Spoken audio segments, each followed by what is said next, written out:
સર્વને મારા જય શ્રી કૃષ્ણ, જય માતાજી. આજથી આસો માસના નવલા નોરતા શરૂ થયા હોય ત્યારે આજે આપણે નવરાત્રિમાં સર્વશક્તિમાન માં નવદુર્ગાની ઉત્પત્તિ તથા સ્વરૂપો વિશે સાંભળીશું. તો વિડીયોને અંત સુધી જરૂરથી જોજો. અને જો ચેનલમાં નવા હોય અને ચેનલને સબસ્ક્રાઈબ ના કરી હોય તો જલ્દીથી કરી દેજો. વિડીયો પસંદ આવે તો લાઈક અને શેર કરજો. કોમેન્ટમાં જય માતાજી જરૂરથી લખજો. માં નવદુર્ગા કે દેવીઓ દરેકમાં ભવાનીનું જ સ્વરૂપ છે. વર્ષો સદીઓ પહેલાં દુર્વાસો નામનો રાક્ષસ ખૂબ જ ત્રાહિમામ બન્યો હતો. દરેક દેવતાઓ તેનાથી ત્રાસી ગયા હતા અને તેના ત્રાસ માટે ખૂબ જ પ્રાર્થના, સ્તુતિ, ચંડપાઠ કરતા હતા. ત્યારે તે રાક્ષસને મારવા માટે માતાજીએ જે અવતાર લીધો હતો તેથી જ તેનું નામ મા દુર્ગા પડ્યું હતું.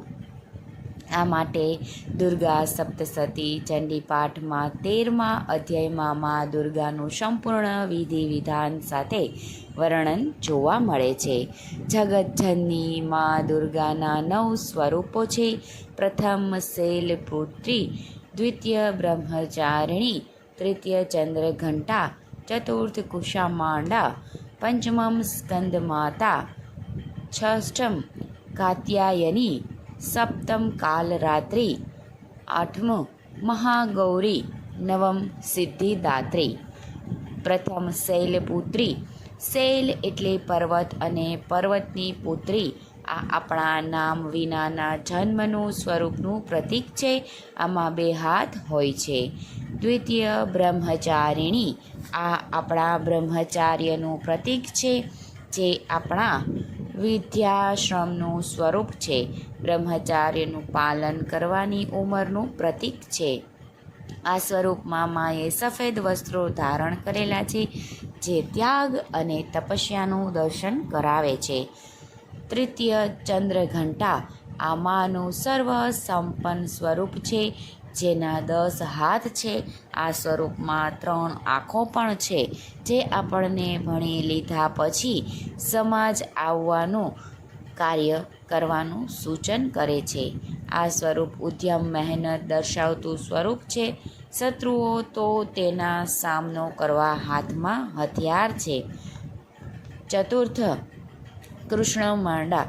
કૃષ્ણમાંડાનો અર્થ થાય છે કે કુ એટલે નાનું, ઉષ્મા એટલે ઉર્જા અને અણા એટલે ઈંડા. જ્યારે કાંઈ ન હતું ત્યારે સૃષ્ટિની રચના માએ આ સ્વરૂપમાં કરી હતી.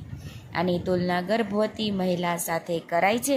જેવી રીતે માએ સૃષ્ટિની રચના કરી તે રીતે ગર્ભવતી મહિલા બાળકની રચના કરે છે. આ સ્વરૂપમાં માના હાથમાં એક માટલું હોય છે. મટકીમાં શિશુ સ્વરૂપની ઉત્પત્તિનું રહસ્ય છે. ગર્ભવતી મહિલાના સ્વાસ્થ્યની રક્ષાનું આ એક પ્રતીક છે.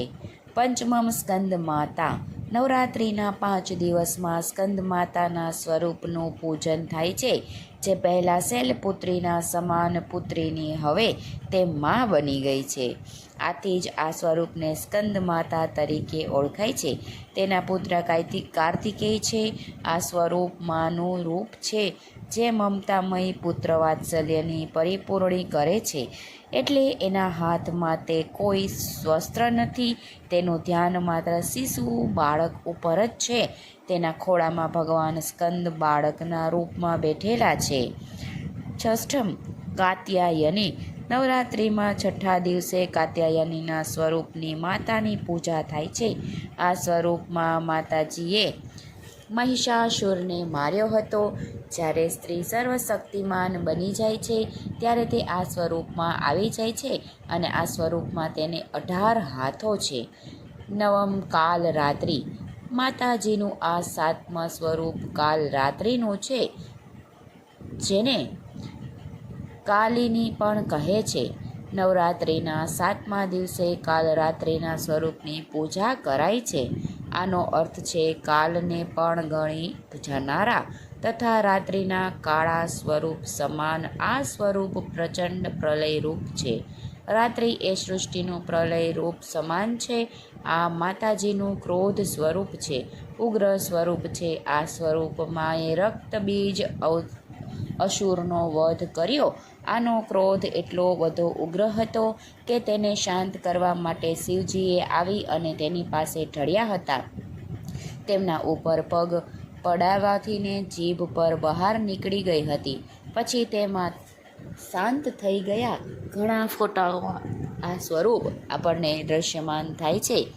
આ સ્વરૂપના માતાની નીચે શિવજી પડેલા દેખાય છે. સ્ત્રીનું આ રુદ્ર સ્વરૂપ દર્શાવે છે કે જે સ્ત્રી ક્રોધ પ્રેમાળ બાળકો માટે પ્રેમ સ્વરૂપ હોય છે તે સ્ત્રી આવો તો તે રૌદ્ર સ્વરૂપવાળી ભયંકર બની શકે છે. માનવ દુર્ગાનું સૌથી વિકરાળ આ સ્વરૂપ છે. અષ્ટમ મહાગૌરી આ માતાજીનું પૂર્ણ સ્વરૂપ છે. આ અષ્ટમી સ્વરૂપનું ખૂબ જ મહત્ત્વ છે. ત્યારે હવન ચંડીપાઠ વગેરે કરવામાં આવે છે. આનાથી એ બતાવે છે કે જે શાંતિ, મમતા, સુંદરતા, સૌમ્યતાની પરાકાષ્ઠા ઉપર પણ તે જઈ શકે છે. આ સ્વરૂપમાં તે પોતાના પતિ શિવજી સાથે તથા પુત્ર ગણેશ તથા કાર્તિકેય સાથે જોવા મળે છે. આ સ્વરૂપ કોઈપણ પરિવાર માટે સંપ સુખનું પ્રતીક દર્શાવે છે. નોરતામાં આઠમા નોરતાનું મહત્ત્વ ઘણું જ છે. નવમ સિદ્ધિદાત્રી માં નવદુર્ગાનું અંતિમ સ્વરૂપ. 9મા દિવસે સિદ્ધિદાત્રીનું પૂજા કરાય છે. આ સ્વરૂપ જીવનમાં ખૂબ જ કર્યા પછી મેળવ્યા પછીનું અંતિમ સ્વરૂપ છે. આ માનું અંતિમ પૂર્ણ અને દયાવાન સ્વરૂપ છે. આવનારી પેઢીને શીખ તથા અંતિમ ઉપદેશ દેનારું જીવન દર્શક સ્વરૂપ છે. બ્રહ્માંડનું સર્વ સ્વરૂપ લૌકિક કે પરલૌકિક આ દરેક સુખને પ્રદાન કરનારું માનું આ અંતિમ સિદ્ધિદાત્રી સ્વરૂપ છે.